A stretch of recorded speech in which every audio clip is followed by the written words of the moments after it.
तो उसके बाद का टॉपिक कौन सा हमारा, velocity time graph for uniform acceleration.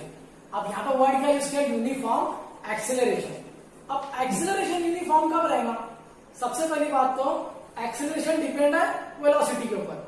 अगर वेलोसिटी यूनिफॉर्म है तो एक्सेलरेशन तो खुद जीरो हो जाता है। तो एक्सेलरेशन यूनिफॉर्म किस टाइम पे होता है, एक्सेलरेशन यूनिफॉर्म किस टाइम पे होता है, जब वेलोसिटी जो चेंज हो रही है वो एक प्रॉपर इंटरवल से क्या होना चाहिए, चेंज होना चाहिए। फिर से एक बार बोल रहा हूं, ध्यान से सुनो। एक्सेलरेशन आपने सुना, एक्सेलरेशन जीरो कब रहता है, जब वेलोसिटी यूनिफॉर्म है। अब यहाँ पे वर्ड आ रहा है यूनिफॉर्म एक्सेलरेशन, मींस एक्सेलरेशन जो वो भी एक यूनिफॉर्म होना चाहिए। वो कब रहेगा, यूनिफॉर्म एक्सेलरेशन उस टाइम पे रहता है जब टाइम तो प्रॉपर इंटरवल में चेंज होगा, लेकिन जो वेलोसिटी चेंज हो रही है वो भी एक प्रॉपर इंटरवल में क्या होना चाहिए, चेंज होना चाहिए। अभी हम टेबल देखते हैं, टेबल में वैसे दिया है, देखो टाइम 0, 5, 10, 15, 20। आपको क्या ऑब्जर्व हो रहा है कि टाइम एक प्रॉपर इंटरवल में चेंज हो रहा है। वेलोसिटी 0, 8, 16, 24, 32, ये क्या है, 8 का टेबल है। तो 8 के टेबल के अंदर ये क्या हो रहा है, पूरे 8 के टेबल के हिसाब से चेंज हो रहा है। मीन्स वेलोसिटी जो चेंज हो रही है वो भी एक प्रॉपर इंटरवल में क्या हो रही है, चेंज हो रही है। वेलोसिटी जब प्रॉपर इंटरवल में चेंज होती है तो उससे जो एक्सेलरेशन डेवलप होता है वो कैसे होता है, यूनिफॉर्म एक्सेलरेशन, है ना। कंसेप्ट क्लियर रखो।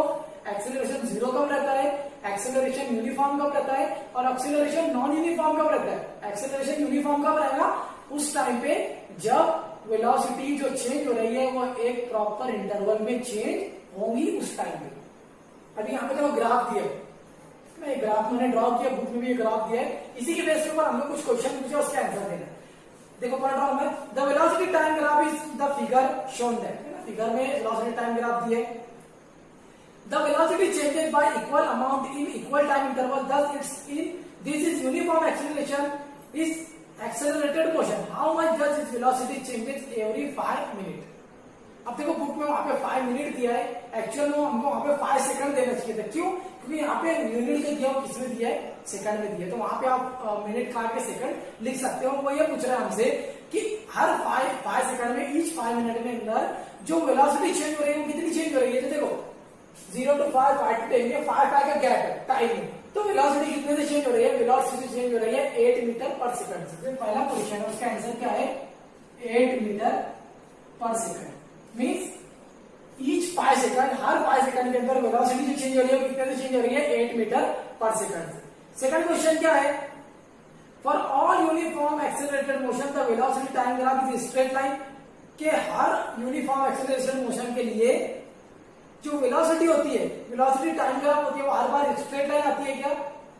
तो यस, अगर मोशन यूनिफॉर्म है, या फिर मैं सिंपली ऐसे बोलूं कि अगर यूनिफॉर्म एक्सेलरेशन है तो उस टाइम पे जो ग्राफ रहेंगे वो हमेशा स्ट्रेट लाइन ही आएंगी। क्यों, क्योंकि यूनिफॉर्म वर्ड उसी वक्त तो यूज करते हैं हम जब टाइम एक प्रॉपर इंटरवल से चेंज होता है, और उसके जो अपोज में लिया है, जैसे हमने डिस्टेंस लिया तो डिस्टेंस प्रॉपर इंटरवल से चेंज होगा, वेलोसिटी लिया तो वेलोसिटी प्रॉपर इंटरवल से चेंज होगी। और जब दोनों का रेशियो बराबर चलेगा तो जो ग्राफ आती है वो भी कैसी आती है, स्ट्रेट लाइन ही आती है। तो यूनिफॉर्म एक्सेलरेशन के लिए जो ग्राफ रहेंगे वो हमेशा स्ट्रेट लाइन ही होंगी।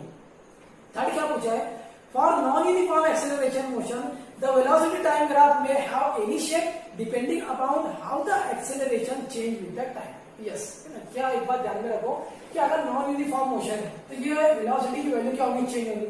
और वेलोसिटी की वैल्यू अगर प्रॉपर इंटरवल में चेंज नहीं होती है तो ग्राफ भी स्ट्रेट लाइन नहीं आएगी। वो डिपेंड करता है वैल्यू कैसी हो, ग्राफ ऐसे भी आ सकती है, वो ग्राफ ऐसे भी आ सकती है ना। वो डिपेंड करता है इसके ऊपर कि हमको वेलोसिटी की वैल्यू कैसी दी हुई है ना। मतलब uniform, non uniform motion, non uniform acceleration के लिए जो ग्राफ रहेंगे, वेलोसिटी टाइम ग्राफ, वो नॉन यूनिफॉर्म एक्सेलरेशन के लिए स्ट्रेट लाइन नहीं होती है। उसी के साथ साथ देखो बुक में आगे इसी में क्या क्वेश्चन पूछ रहे हैं, जो we can determine the distance covered by the car between 10 to 20 second. किसके बीच में डिस्टेंस मालूम करना है, ये इसके बीच में 10 to 20 सेकंड के बीच में distance. And we did in the case of the train in the previous example. Previous example हमने किसका केस देखा था, ट्रेन का। But in continuous changing because of uniform acceleration, sorry, the difference is that the velocity of car is not constant. यहाँ पे क्या बता रहे हो, देखो आप एक बार ध्यान में रखो, वहां पे जो वेलोसिटी हम देखे थे, वेलोसिटी वहां पे कांस्टेंट थी, 60 kilometre per hour constant velocity थी, लेकिन यहाँ पे वेलोसिटी कांस्टेंट नहीं है।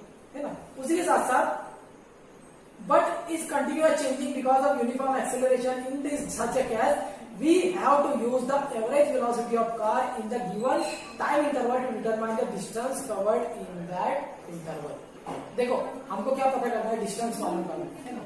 सेकंड क्वेश्चन है हमारा, सॉरी सेकंड ये जो कैलकुलेशन पार्ट है वो देखेंगे क्या है। डिस्टेंस मुझे पता करना है, फॉर्मूला क्या है, वेलोसिटी मल्टीपल बाय टाइम। अभी देखो टाइम तो जो है मैं यहाँ से 20 माइनस 10 करके टाइम निकाल सकता हूँ। मुझे मालूम करना है वेलोसिटी। पहली वाली जो हमने देखे थे इससे पहले वाला, उसके अंदर वेलोसिटी कांस्टेंट थी 60 किलोमीटर पर आवर। यहाँ पे वेलोसिटी कांस्टेंट नहीं है, वेलोसिटी चेंज हो रही है। अब मुझे एक बात ध्यान में रखना है, यहाँ पे मुझे एवरेज वेलोसिटी निकालना है, और एवरेज वेलोसिटी भी मैं किसकी निकालूंगा, जो टाइम के बीच में मुझे पूछा है। कौन कौन से टाइम के बीच में पूछा है, 10 और 20 के बीच में मुझे पूछा है ना। तो मैं क्या करता हूँ, इनके जो बीच में वेलोसिटी आ रही है, देखो 20 कहां पे आता है, यहाँ पे आ रहा है, मीन्स इसकी वेलोसिटी कितनी आ गई 32। 10 कहां पे आ रहा है, यहाँ पे आ रहा है, इसकी वेलोसिटी कितनी हो गई 16। मीन्स 32 और 16 की मुझे क्या निकालना, पहले एवरेज वेलोसिटी, और जो वो वेलोसिटी आई उसको फिर फॉर्मूले में पुट करना है। तो मैं निकालता हूँ एवरेज वेलोसिटी। एवरेज वेलोसिटी कैसे निकालूंगा मैं, ये दोनों की plus divided by 2, 32 plus 16 divided by 2 कितना आएगा आंसर, 48 डिवाइडेड बाय 2 कितना आएगा 24। मीन्स जो मेरी एवरेज वेलोसिटी है वो कितनी आई है 24। अब मुझे डिस्टेंस मालूम करना है ना, वेलोसिटी मेरे पास 24 आ गई, टाइम मेरे पास दिया है, 10 से 20 के बीच में निकालना है, 20 माइनस 10 कितना हुआ 10। तो मैं यहाँ से डिस्टेंस मालूम कर सकता हूँ। कैसे मालूम कर सकता हूँ, यहाँ पता करता हूँ मैं डिस्टेंस। वेलोसिटी कितनी आई 24, टाइम कितना है 10, कितना आ गया 240। वेलोसिटी मीटर पर सेकंड में, तो डिस्टेंस इसमें रहेगा मीटर में। तो ये क्या निकाल गया डिस्टेंस, क्या कैलकुलेट हो गया ये डिस्टेंस। कैसे कैलकुलेट किया मैंने, वेलोसिटी का फॉर्मूला क्या है, डिस्टेंस अपॉन टाइम। डिस्टेंस पता करना है, वेलोसिटी डिवाइड कर लिए, उधर जाके मल्टीपल करेंगे, ये फॉर्मूला आया। अब वेलोसिटी मैं डायरेक्ट ले नहीं सकता क्योंकि यहाँ पे वेलोसिटी चेंज हो रही है, तो मुझे एवरेज वेलोसिटी निकालना है। और एवरेज भी किसका निकालना है, जो टाइम इंटरवल मुझको दिया है, मुझे टाइम इंटरवल ये दिया है, मैंने इसका एवरेज निकाला, ये मेरे पास वैल्यू आई। ये वैल्यू को मैंने क्या किया, इस फॉर्मूले के अंदर पुट किया, और मेरा फाइनल आंसर कितना है 240 मीटर। ये क्या मैंने मालूम किया, डिस्टेंस। आगे क्या बोल रहे हो, multiply this by the time interval 10 second gives as a distance covered by, ये फॉर्मूला है। Check that similar to the example of the train the distance covered is given by the area of quadrangle ABCD।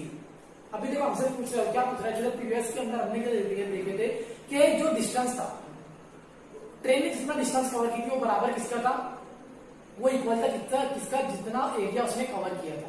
अभी हमको क्या बोल रहा है कि इसमें भी आप चेक करो कि जितना डिस्टेंस हमने मालूम किया है, जितना डिस्टेंस इसमें ट्रैवल किया है और उसका एरिया, ये दोनों के बीच में क्या रिलेशन है, क्या ये सेम है कि अलग है। तो देखो मैं पता करते हैं। सबसे पहले मैं ये रफ कर देता हूं, आप वीडियो पॉज करके ही लिख सकते हैं।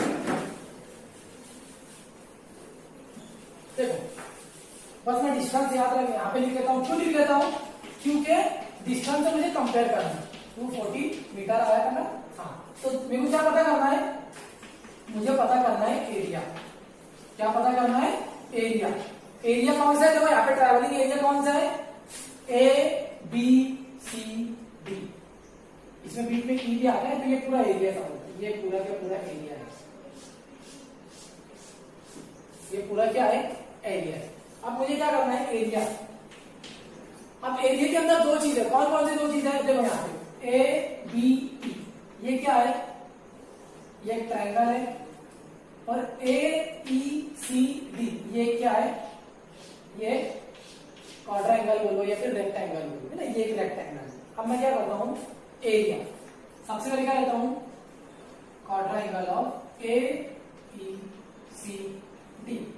प्लस एरिया ऑफ ट्रायंगल, कितने कौन सा ट्रायंगल है, ABE। अभी रेक्टेंगल का एरिया जो पता करता है, प्रीवियस वीडियो में फॉर्मूला बता दे, क्या, length multiple bye breath. Length कितनी है, EC मल्टीपल बाय ये CD प्लस ट्रायंगल में क्या निकालते हैं हम, 1/2 ऑफ ब्रेथ, लेंथ क्या है बीई मल्टीपल बाय ब्रेथ कितना है ए। अभी मैं वैल्यू पुट करता हूं, देखो ईसी कितना है ईसी 0 to 16 है, तो वैल्यू कितनी आ गई 16 मल्टीपल बाय सीडी 10 to 20 है, तो कितना आ गया 10 प्लस 1/2 ऑफ है ना बीई 16 to 32 है, तो कितना आ गया 16 मल्टीपल बाय एई 10 to 20 है, तो कितना आ गया 10।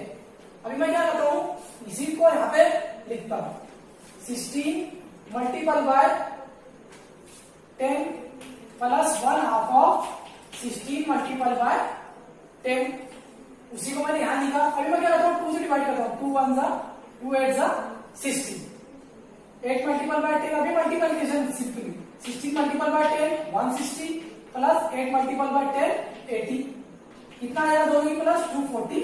अब मैं क्या पता कर रहा हूं एरिया, तो क्या हो जाएगा ये मीटर स्क्वायर। अभी देखो मैंने डिस्टेंस पता किया था, ये भी कितना है 240, एरिया भी कितना आया 240, मीन्स जितना डिस्टेंस लिया था उतना ही क्या आया है एरिया भी उतना ही आया है ना। तो इससे हमको क्या पता चलता है, हमको इससे ये पता चलता है कि कोई भी अगर ऑब्जेक्ट है वो जितना मोशन जितना डिस्टेंस वो कवर कर रहा है वही क्या रहता है उसका एरिया भी होता है, और जितना एरिया वो कवर कर रहा है वही क्या रहता है उसका भी डिस्टेंस भी होता है, क्योंकि दोनों की वैल्यू क्या आ रही है सेम आ रही है। हमने दो एग्जांपल में देख लिए, पहले एग्जांपल में भी देखी और इसमें भी हमने देख ली है ना। तो ये आज का था हमारा टॉपिक जिसमें हमने बात की किसके बारे में, ग्राफ के बारे में है ना। नेक्स्ट लेक्चर जो हमारा है ना कल, उसमें हम बात करेंगे इक्वेशन ऑफ मोशन के बारे में। तो आज के लिए इतना काफी है।